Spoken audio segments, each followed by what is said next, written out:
Bíblias no livro de 1 João, primeira carta de João, capítulo de número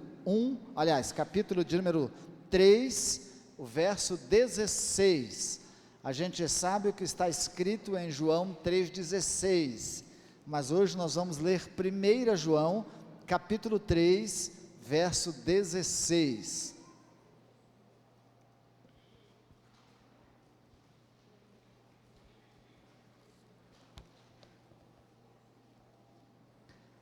Todos acharam? Eu sei que está na projeção, mas depois eu vou pedir que você continue com sua Bíblia aberta, para que você acompanhe todo o texto depois.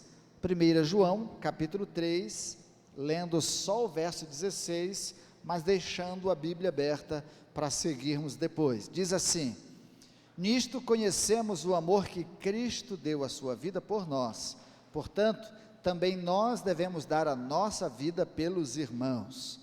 Repito, nisto conhecemos o amor, que Cristo deu a sua vida por nós, portanto, também nós devemos dar a nossa vida pelos irmãos.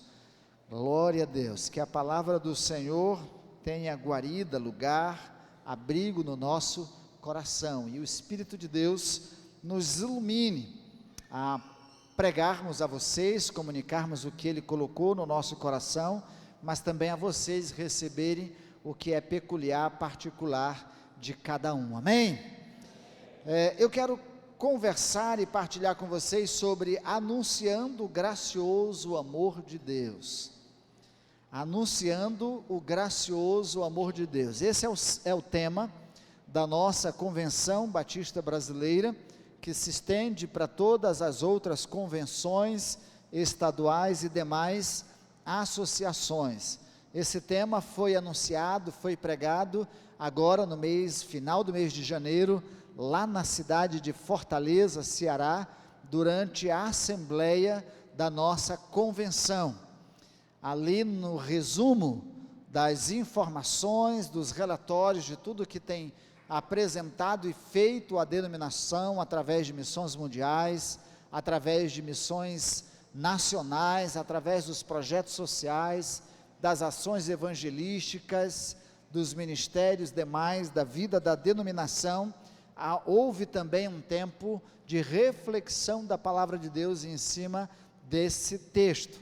Ouvi alguns pregadores, ouvi algumas mensagens, mas decidi compartilhar com vocês esse nosso tema, lembrando que ele está associado a um outro tema que nós queremos partilhar para o ano de 2025, que é vivendo o avivamento, mas entendendo que é impossível viver o avivamento sem compartilhar o amor gracioso de Deus, então nós queremos partilhar com vocês isso, amém?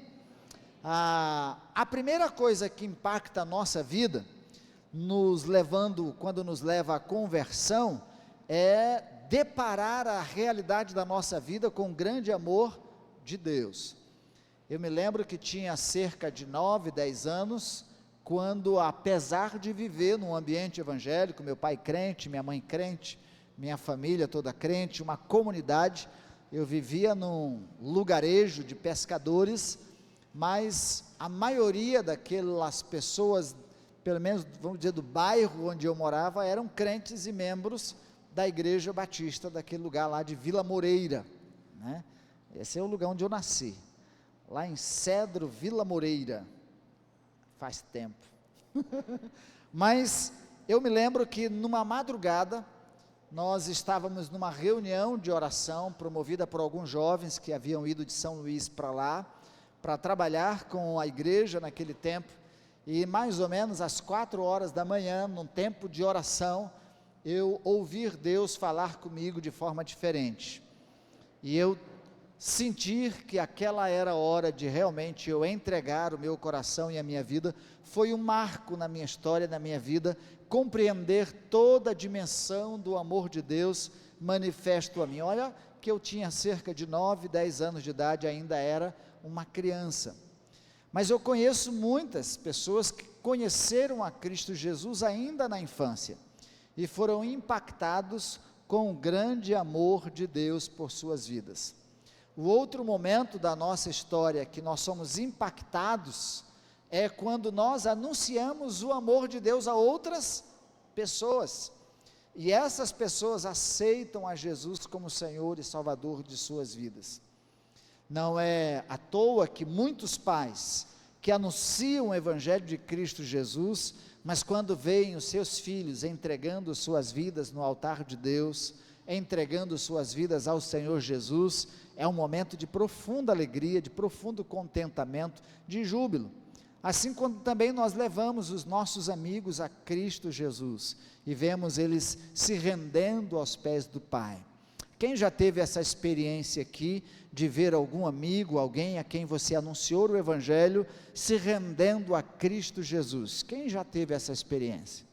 É maravilhoso, é impactante, e a gente cria mais vontade de continuar fazendo isso, e é por isso que muitas pessoas, nesse anseio de continuar anunciando o amor gracioso de Deus, as pessoas aceitam o chamado vocacional para o ministério missionário, para o ministério pastoral, para exercerem lideranças em outros ministérios na igreja, seja de homens, de mulheres, de jovens, de adolescentes, de crianças, de juniores, de PGMs, pessoas que apresentam suas vidas para continuar anunciando o Evangelho, o gracioso amor de Deus em Cristo Jesus. Isso é fato, isso é realidade. Quando nós aceitamos a Jesus e quando nós compartilhamos desse Jesus com outras pessoas, nós experimentamos esse amor de Deus. E eu quero ver agora com vocês o comentário rápido do primeiro texto, ou dos textos aqui, ou os versos do capítulo 3 inteiro, escrito por João. Ainda que a gente vá falar do gracioso amor de Deus, e João escrevendo sobre esse amor de Deus, a gente logo se lembra, João, o apóstolo do amor, é fato? Já ouviram dizer isso? João, o apóstolo do amor, João carinhoso, amoroso, que colocou a cabeça no ombro de Jesus, o último dos apóstolos a morrer, quando muitos foram mártires, ele morreu de velhice, ainda que exilado na ilha de Patmos, ainda que deixado ali, mas viveu até o fim da sua vida, e ainda escrevendo e comunicando o Evangelho de Cristo Jesus. Quando a gente pensa nesse João, é fácil. Então vamos ver aí uma palavra sobre quem nos escreveu, que foi João, um pouco da sua história, da sua vida. Esse João era irmão de Pedro, irmão de Tiago, ambos filhos de Zebedeu. Era uma família, 3 irmãos, intensos. O apóstolo João foi chamado por Jesus de filho do trovão, ou voz de trovão. Ele era bravo, ele não era amoroso no começo não, ele era tão bravo, que numa das vezes, numa manifestação com o povo samaritano, ele disse: Senhor, vamos orar para que desça fogo do céu, consuma esse povo tudo, mate todo mundo, eles não querem dar ouvido, não querem estar atentos ao que o Senhor quer dizer, vamos orar, mandar descer fogo do céu. Esse era João, que depois se torna um amoroso, o homem que quer que todo mundo morra, queimado, incendiado, porque não queria ouvir de Jesus. O outro também, que Jesus vai chamar ele de Boanerges lá, dizendo, um nervoso, quando ele falava, a ideia que a gente pode ter, ele podia ter a voz como do pastor Wilson, aquela voz grossa, uma voz de trovão, mas também podia ser aquele cara grosso, que quando falava com ele era direto, mal educado, grosso, aquela pessoa difícil, que você fala uma vez, não quer falar a segunda, pergunta uma vez e nunca mais quer perguntar para ele. Então, pode ser que João fosse nesse estilo, uma pessoa seca, dura, áspera, e fosse essa pessoa que quando falava é como trovão, ninguém mais queria estar perto dele. Depois, João se torna o apóstolo do amor. Primeira lição que a gente tira disso é que ninguém que convive com Jesus, ninguém que se encontra com Jesus, permanece como antes. Ninguém que tem encontro com Jesus, por pior que seja, permanece como era. Ele tem a sua vida mudada, ele tem a sua vida transformada. Tiago teve a sua vida transformada, foi um dos primeiros mártires, foi transpassado por uma espada, o seu irmão. Pedro teve a sua vida transformada, foi um mártir também. A história da igreja diz que ele morreu crucificado de cabeça para baixo. Todos aqueles que tiveram um encontro com Jesus, tiveram suas vidas transformadas. Se você quiser saber um pouquinho mais dessas descrições de João, abra lá a sua Bíblia em Marcos, capítulo 3, verso 17, e pode abrir também Lucas, capítulo 9, 54, essas duas características aí que nós falamos da vida de João. Essa carta foi escrita para ensinar as igrejas, não foi escrita para uma igreja só. A ideia é de que João estava escrevendo para diversas igrejas, comunicando esta mensagem para várias outras, provavelmente as mesmas igrejas que ele ajudou, pastoreou, cuidou, as igrejas a quem são endereçadas as cartas lá de Apocalipse: Éfeso, Laodiceia, Pérgamo, Tiatira, todas essas igrejas, provavelmente as 7 igrejas e outras mais da Ásia Menor, que hoje estão localizadas ali na região que é a Turquia. Então, João escreve para atender uma necessidade das igrejas. O que a gente entende com isso? Deus, quando nos escreve, Deus, quando fala conosco, Deus, quando ministra a nós como igreja, é porque Ele reconhece e sabe o que nós precisamos e necessitamos. Deus não lança palavra à toa, Deus não fala conosco de forma à toa. Às vezes, num grupo de pessoas como nós, vamos ouvir a palavra de Deus, 50 não aproveita, 100 não aproveita, mais um. Tem casos que Deus ministra num lugar inteiro para tantas pessoas, mas Deus vai falar apenas com uma pessoa. Ouvindo a experiência de um pastor presbiteriano, ele dizendo que certa vez ele quis participar de um culto bem avivadão, culto desses que acontece assim, para tirar pica-pau do oco, né? E ele disse: eu vou nesse culto, e aí convidou alguns amigos, porque ele queria ir lá, ouvir aquela mensagem. E aí a mensagem veio, e aí a forma como foi ministrada, foi endurecendo o coração dele, porque o pregador dizia: diga para o seu irmão, você é lindo, e alguém dizia para ele: você é lindo, e aí ele tinha que ficar repetindo toda hora, uma frase ou outra para alguém, e aquilo foi incomodante, assim, aí foi ficando difícil. Aí o pastor disse: hoje agora é hora da oferta, e você que é ladrão. Ele disse: eu não sou ladrão, eu sou fiel ao Senhor, entrego meus dízimos, minhas ofertas, eu não sou ladrão. No final, acabou o culto, tudo, ele estava angustiado, e aí os amigos que ele convidou para ir para ver o culto, aí quando ele falou: e aí, como é que o culto foi para vocês? Uma bênção, Deus falou comigo, porque eu estava sendo ladrão mesmo sendo pastor, eu estava sendo infiel nos dízimos, nas ofertas, eu estava sendo munheca. E ele diz: oh Deus. Aí falou com outro, ele diz assim: olha, Deus falou comigo porque eu estava me achando um nada, e Deus testificou que eu sou lindo, eu sou filho amado, eu sou de Deus. E aí ele disse: meu Deus, então Deus falou com todo mundo e não falou comigo. Às vezes o nosso coração está tão endurecido, que Deus fala com todo mundo, mas não fala com a gente. Então Deus tem sempre uma palavra para nós. Se o nosso coração está aberto e disposto a ouvir, nós vamos ouvir de Deus. Assim como João escreve, reconhecendo a necessidade da igreja, até porque haviam falsos ensinos que estavam chegando no seio da igreja e distorcendo a verdade sobre Jesus, sobre Deus, sobre sua deidade, sobre sua finalidade ministerial, propósito redentivo em Cristo Jesus. Então, ele escreve para corrigir também essas distorções da igreja. Por mais que a gente conheça a palavra de Deus, por momentos, a gente quer se desviar, duvidar, nos deixamos ser enganados por falsos ensinos, falsas palavras. Eu mesmo, não nego, no início da vida ministerial, eu olho meus sermões, as mensagens, e digo assim, meu Deus, não é, pastor? Aí a gente olha assim, eu não pregaria a mesma coisa hoje. Eu conheci um velhinho, abençoado, culto, extremo, conhecedor da palavra de Deus, ele que fez a versão da Bíblia, a linguagem de hoje, o pastor Werner Caixa.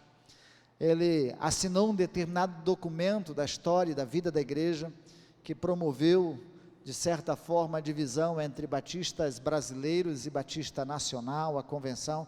Ele dizia, eu não escreveria nem assinaria aquele documento hoje, nunca mais, não faria isso.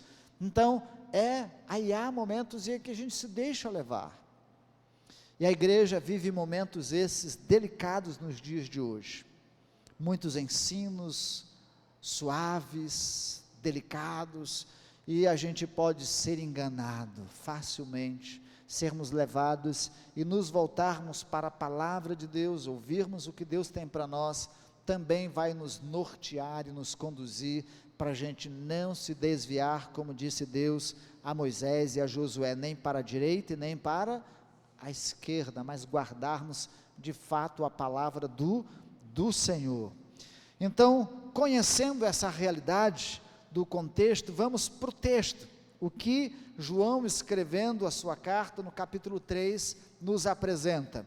Primeiro ele diz assim, vejam qual o amor que o Pai nos concedeu, como é que é manifesto esse amor de Deus e concedido a nós. O verso 1 e o verso 2 declaram dizendo, ele nos tornou seus filhos. Deus nos tornou seus filhos. Ainda que popularmente as pessoas achem que todas as pessoas são filhas de Deus, a Bíblia não diz e nem afirma isso. A Bíblia afirma que todos nós somos criaturas de Deus.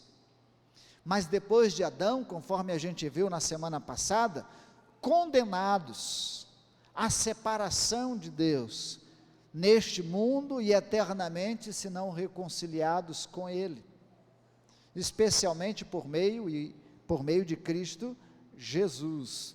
Mas em Cristo Jesus, Ele nos tornou seus filhos, quando Ele entrega Jesus, seu Filho amado, para morrer na cruz, em prol das nossas culpas e dos nossos pecados, como diz Isaías, Ele levou sobre si os nossos pecados, o castigo que nos traz a paz estava sobre Ele, e pelas suas pisaduras nós fomos sarados, e conforme escreve o próprio apóstolo João, no capítulo 1, verso 12 e 13 de João, Evangelho de João, a gente entende que nem todos são filhos, mas Ele torna filhos aqueles que creem nele, que o aceitam como Senhor de suas vidas. Estes se tornam filhos de Deus, que não nasceram da carne ou do sangue, mas da vontade de Deus, por meio de Cristo Jesus. O contexto, ele diz assim, eu vim para os que eram meus, mas os meus, João escrevendo, eu vim para os que eram seus, mas os meus não me receberam, mas a todos quantos o receberam, deu-lhes o poder de se tornarem filhos de Deus. Por meio de Cristo Jesus, nos tornamos filhos. Você sabe o que é isso? Só sabe o que é isso quem nunca teve pai. O que é ter pai? Quem nunca ter sentido essa ideia de protetor, provedor, cuidador, demonstrador de afeto, acolhedor, disciplinador, aquele que corrige, quem nunca teve essa figura, entende o que é, de fato, se tornar filho. Nessa realidade no Brasil e fora do Brasil, mas especialmente no Brasil, quantas crianças nos orfanatos aguardam a paternidade, a adoção, com anseio. Chega alguém lá para visitar, eles já ficam pensando: será que este vai ser o meu pai? Será que esta vai ser a minha mãe? Esse sentimento de pertence, de fazer parte de uma família, de ser acolhido no contexto de afeto, de amor, de cuidado, de proteção. Nós estávamos desgarrados, como dizia o próprio Senhor Jesus, desgarrados como ovelha que não tem pastor, alguém que não tinha pai espiritual nesse sentido. E em Cristo Jesus nós nos tornamos filhos. Deus nos adotou, essa é a ideia mesmo. Ele nos adotou como filho, e filhos com direito à herança. Por isso, próprio João vai dizer: herdeiro e cordeiro com Cristo de todas as coisas, de todas as promessas. Já pensou? Você é herdeiro de Deus. O que Deus tem? O salmista diz: do Senhor é os céus, a terra, a plenitude e tudo que nela, e tudo que tem fora da terra também. Aí nesse sentido, terra muito mais amplo do que só o nosso planeta. Tudo pertence a Deus. Por isso que eu costumo dizer para vocês, que eu não vejo a hora de receber um novo corpo, corpo incorruptível, revestido de incorruptibilidade, né? Galardoado por Deus para viajar entre as galáxias e tomar posse de alguns planetas que nunca foram colonizados por ninguém. Eu vou viajar, né? Como um corpo glorificado. Vocês estão rindo? Mas já pensou que glória? A Bíblia diz que nós vamos governar com Cristo. Que glória, que presente, que dádiva. Se tornar filho de Deus, nessa expressão, é receber do gracioso amor de Deus. E agora a gente pode ser chamado de filhinho. Meu filho, meu filhinho, vem cá, né? Deus nos põe no colo, tem hora que Ele dá umas palmadas também, corrige, disciplina, porque Deus ama, e disciplina quem ama também. A gente se torna filho de Deus. Ele tirou nossos pecados, verso 5, verso 6, pode ler na sequência. Ele lá diz que Jesus veio com um objetivo, com um propósito, de tirar as nossas culpas, de tirar os nossos pecados. Jesus veio com este propósito, de livrar o nosso pecado e da condenação do pecado.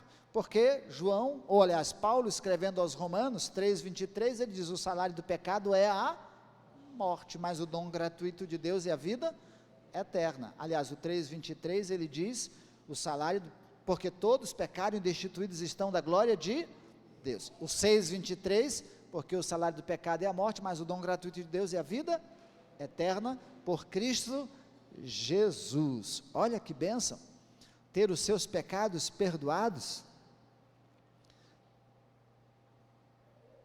Pense assim numa coisa bem ruim, bem errada que você fez quando era criança, e que você ficou com medo do seu pai descobrir, e que até hoje você nunca contou para ele que foi você, com medo de apanhar, com medo de levar uma bronca, medo de levar uma correção, né? Mas aqui, Jesus disse que Ele perdoa as nossas faltas, perdoa os nossos pecados, não importa o tamanho do pecado, onde abundou o pecado, superabundou a graça, porque a multiforme graça de Deus, sabe o que é isso? A diversidade de cores, e as possibilidades de se criar cores são imensas, Então não há pecado que Deus não possa perdoar. Você pode pensar os piores pecados, aqueles mais absurdos que você diga, para esse não podia ter perdão, mas Deus perdoa, porque o amor de Deus é gracioso. Então, a lei nos torna pecadores e diz que somos, e diz que nós pecamos todos os dias, porque é impossível cumprir toda a lei. Então, só pela graça, só pelo amor perdoador de Deus em Cristo Jesus é que nós temos os nossos pecados perdoados. Se você tem andado carregado de culpa, pesado de culpa, com um fardo tamanho sobre os seus ombros, por não se sentir perdoado, por não se sentir amado, porque você se acha o pior, o mais errado, o mais indigno de todos os homens, de todas as mulheres, de todas as pessoas, eu quero dizer para você que Deus perdoa o seu pecado. Amém? E não se ache melhor do que o pior, porque se você achar melhor do que o pior, pior do que o pior você se torna.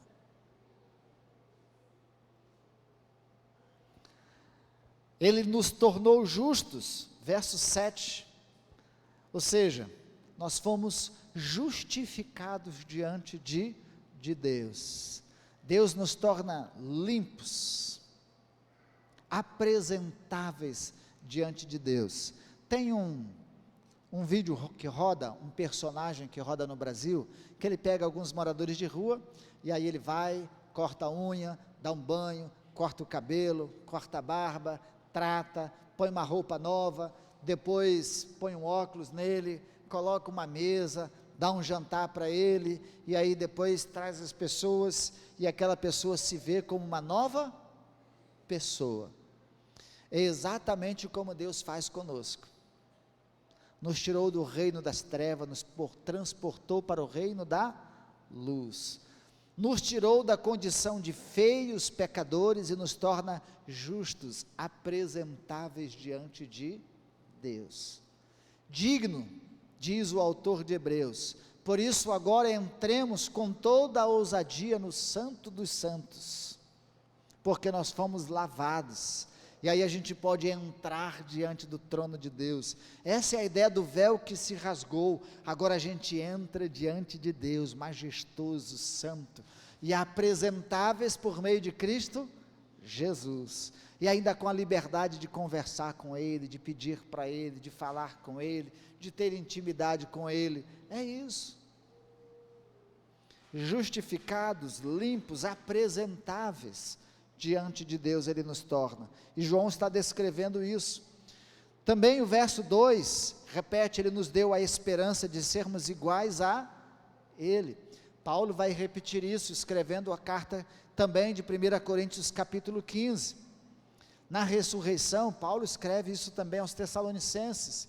Na ressurreição, quando Jesus voltar, os mortos ressuscitarão primeiro, os vivos serão transformados, e nos encontraremos com o Senhor nas nuvens, com um novo corpo, um corpo celestial, à semelhança do Cristo ressurreto. Aquilo que é impossível a nós vermos face a face, nós o veremos como Ele é, e ainda com o corpo glorificado. Olha que bênção.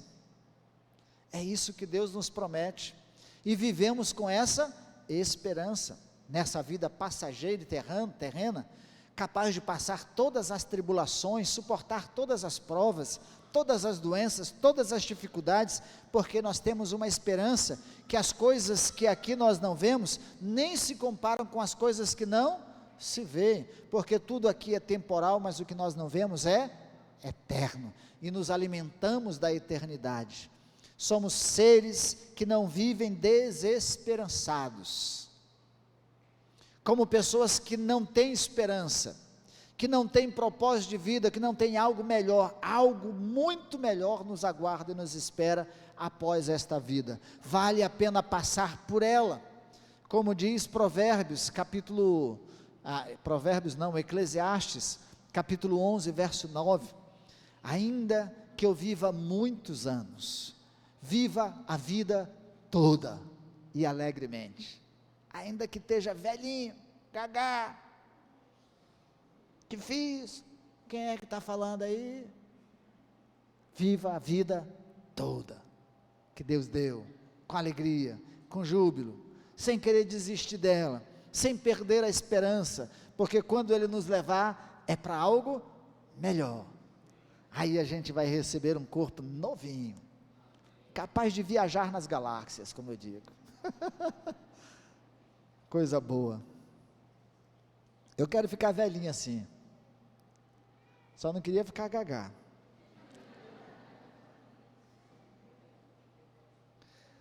Ele nos deu o seu Espírito, verso 24, e aí, se a gente pode dizer, Ele nos deu dele mesmo, porque nós somos incapazes de viver a vida cristã, por nós mesmos somos incapazes de nos santificarmos e vivermos a vida santa, então Ele deu de si a nós, deu do seu Espírito a nós, e o Espírito de Deus nos aperfeiçoa, porque Ele nos convence do pecado, da justiça e do juízo, Ele nos consola, Ele nos santifica, Ele nos ajuda, Ele nos auxilia, Ele está conosco em todo o tempo, Ele não nos deixa, não nos abandona, não nos larga, ainda que todos, Ele não nos larga, o Espírito de Deus estará conosco para sempre, é o penhor, como diz Paulo em Efésios 1, é o selo da promessa, fomos selados, certeza, garantia, Deus está comigo, Deus está conosco, isso é demonstração do amor gracioso de Deus. Eu não posso estar 24 horas com a Vivian, eu não posso estar 24 horas com as minhas filhas, eu não posso guardar e proteger as pessoas que eu amo como eu gostaria de estar, porque eu sou limitado no tempo, eu sou limitado no espaço, eu sou limitado de recursos, mas Deus não é, nem limitado pelo tempo, nem pelo espaço, e nem de recursos. Deus está conosco, Deus está com você, Ele nos deu dos seus. Você sabe o que é isso mesmo? Isso faz a gente entrar no quarto, no banheiro e cantar desafinado, perturbando os vizinhos, mas de alegria. Essa é o que a Bíblia fala de alegria no Espírito. Você está lá ralando, trabalhando e cantando, oh glória a Deus. De vez em quando eu estou lá na chácara lixando o teto, né? Você sabe o que é isso, né? E aí dá um, oh glória, põe um louvor lá e canta e celebra.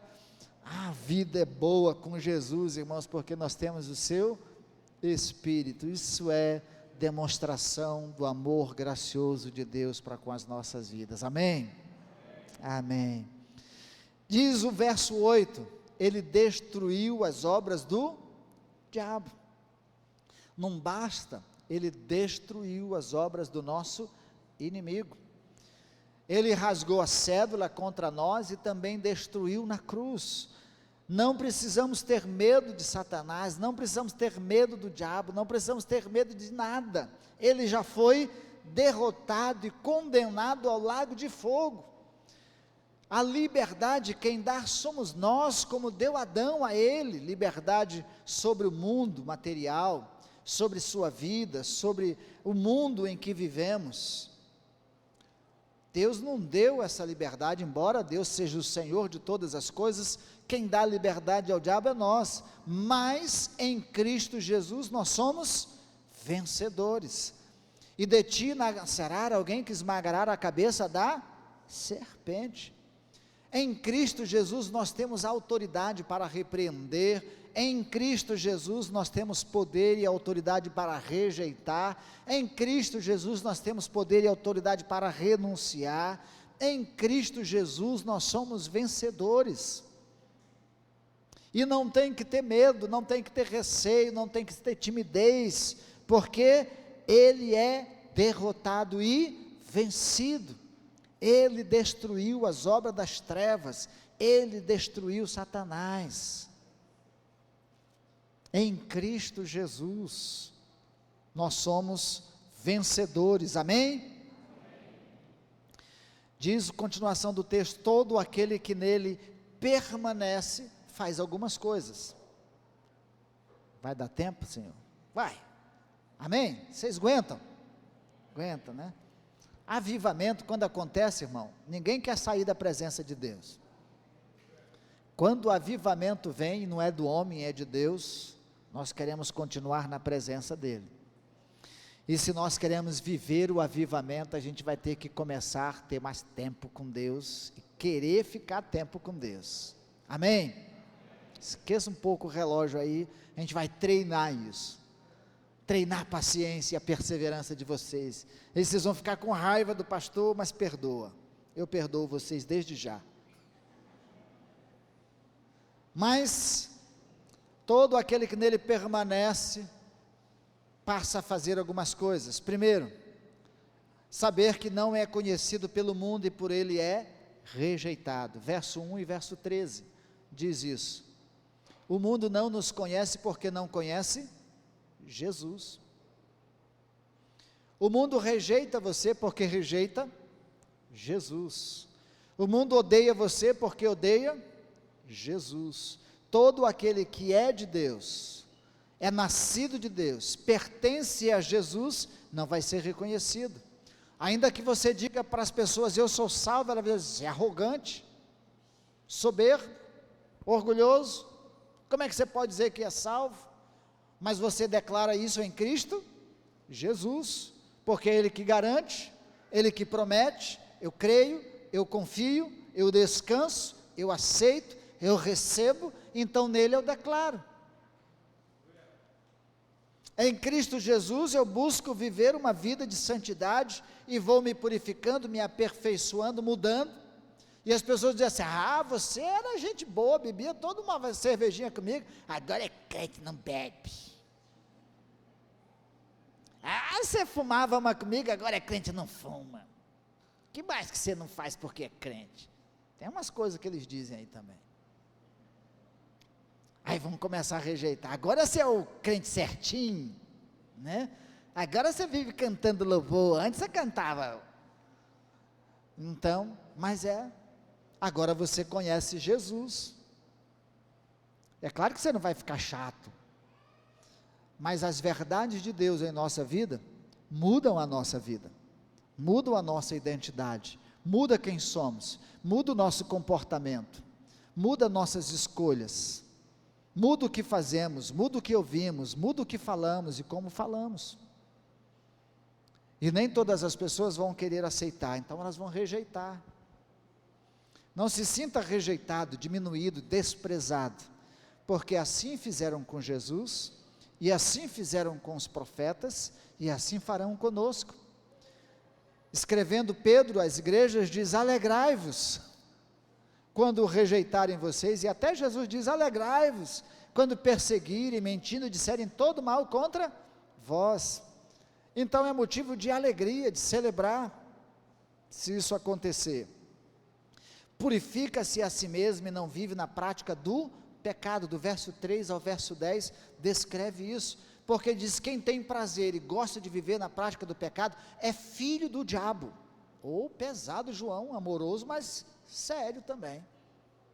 Se quer viver na prática do pecado, viver no pecado, então é filho do diabo, porque quem é nascido e é filho de Deus tem a semente de Deus, ou seja, a presença do Espírito de Deus em si.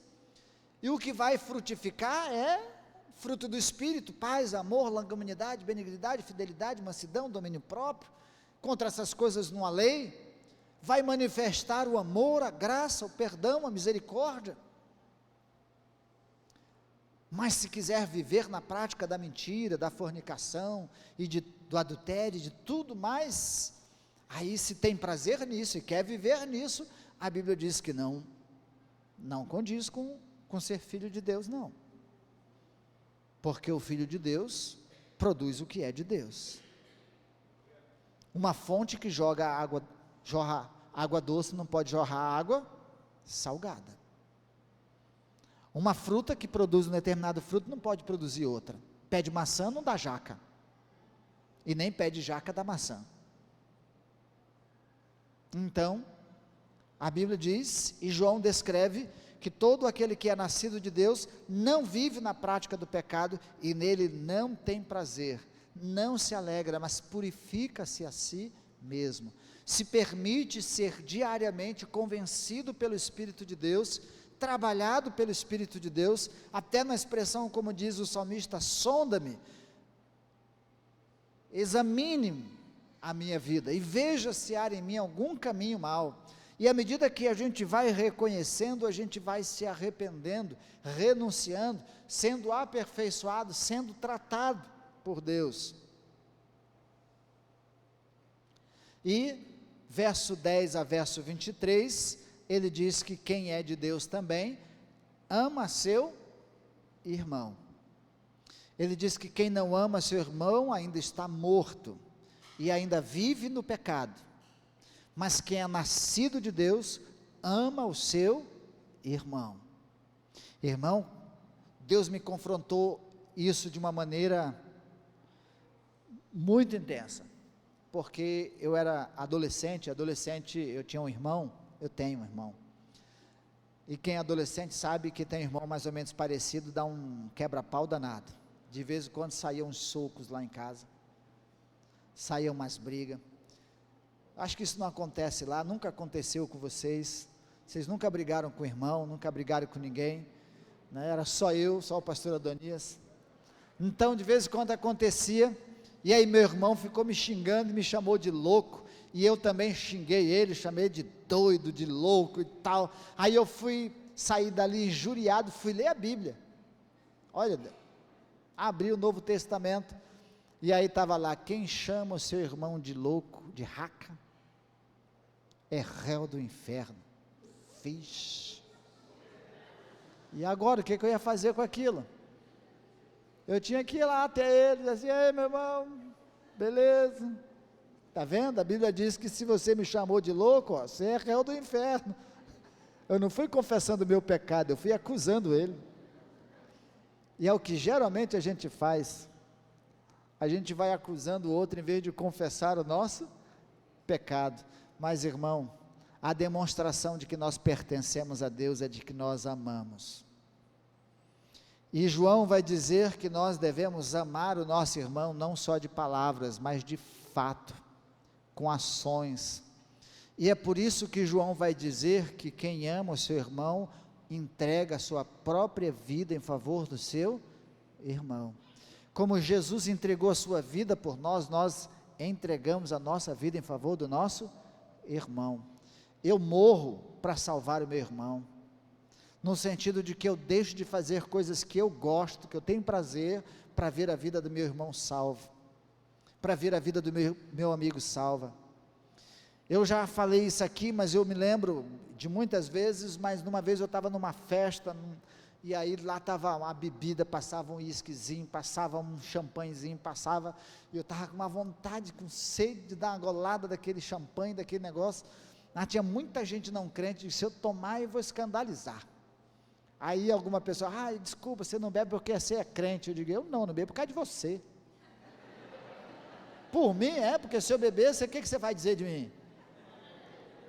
Crente safado, crente isso, crente aquilo, né? Então, para não te escandalizar, eu quero que você se converta, que você seja ganho para Jesus, é por isso que eu não bebi até agora, né? Então, para ganhar o nosso irmão, a gente deixa até de beber.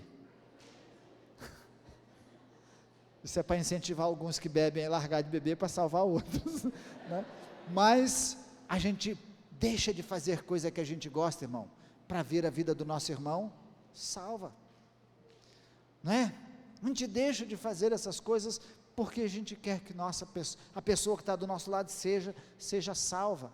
Às vezes na igreja a gente deixa de fazer algumas coisas porque a gente quer ver o povo sendo edificado, fortalecido, ganho.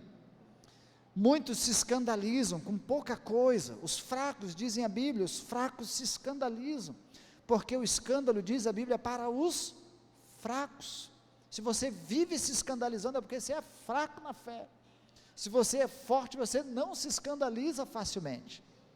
Pelo contrário, você vai ajudar, ganhar e trabalhar outras pessoas. Então, ele diz que quem é de Deus ama de verdade. E como igreja, a gente precisa amar. Olha, vamos dar exemplo prático. Quem tem mais de 50 aí? Som alto já dói o ouvido, não dói?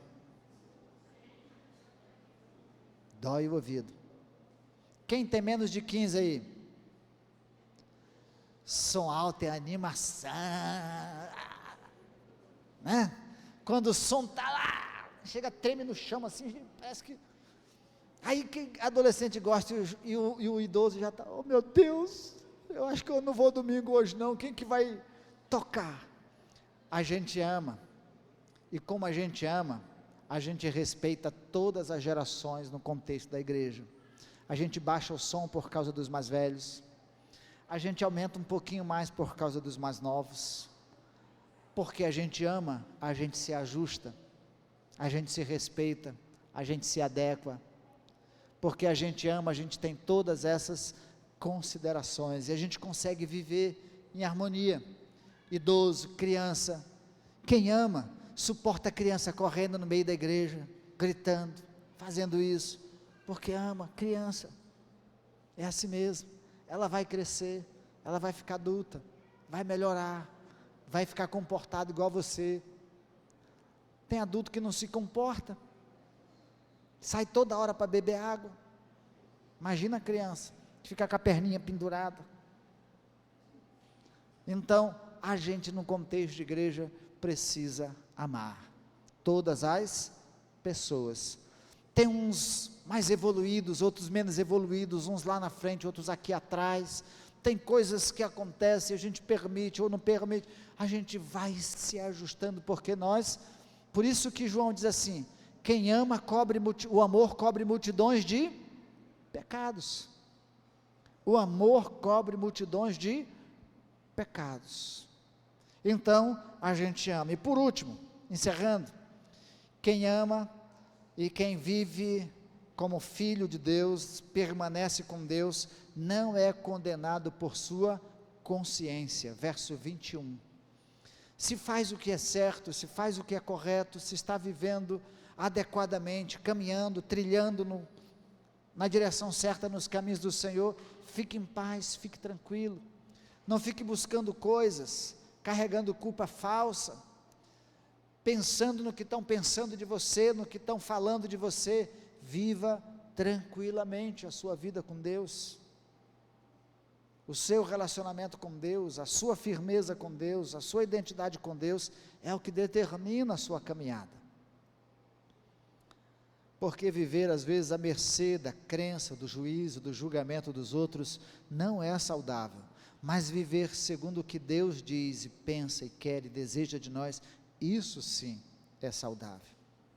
Então a nossa preocupação é com Deus, e quem anda na verdade, quem anda tranquilamente, quem é justificado, quem é filho de Deus, quem é perdoado, quem tem o Espírito de Deus, quem vive se purificando, quem vive uma vida de santidade, vai viver uma vida tranquila, e vai poder dizer como o salmista, em paz me deito, e logo pego no sono, porque só Tu, Senhor, me fazes repousar em segurança. Vive tranquilo, amém? Devemos conhecer a Cristo e amar uns aos outros. Não é possível anunciar o gracioso amor de Deus sem demonstração de amor pelas pessoas.